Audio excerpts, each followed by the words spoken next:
Ίσως είναι δύσκολο να προσδιορίσετε τι σημαίνει Περιφερειακός Σύμβουλος.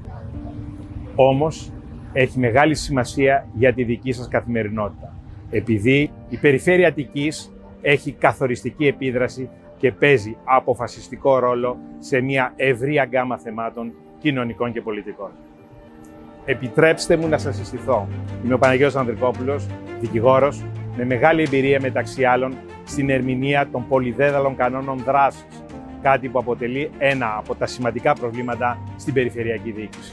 Παράλληλα, μέσα από τη δράση μου, ως νομικός σύμβουλος του ιστορικότερου νοσοκομείου της χώρας, του νοσοκομείου Ελπής, ζω και κατανοώ τη σημασία της κοινωνικής μέριμνας, κυρίαρχο ζητούμενο στον κεντρικό τομέα της περιφέρειας Αττικής, της δικής μας πολύχρωμης γειτονιάς, τη λαϊκή και αστική γειτονιά, ένα παζ ανθρώπων ιδιαίτερο και σύγχρονο.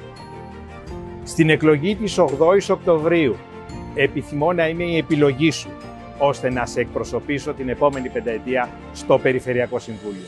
Γι' αυτό λοιπόν με ενδιαφέρει να μου γράψεις τα σχόλιά σου, τις δικές σου προτεραιότητες για τον κεντρικό τομέα της Αθήνας.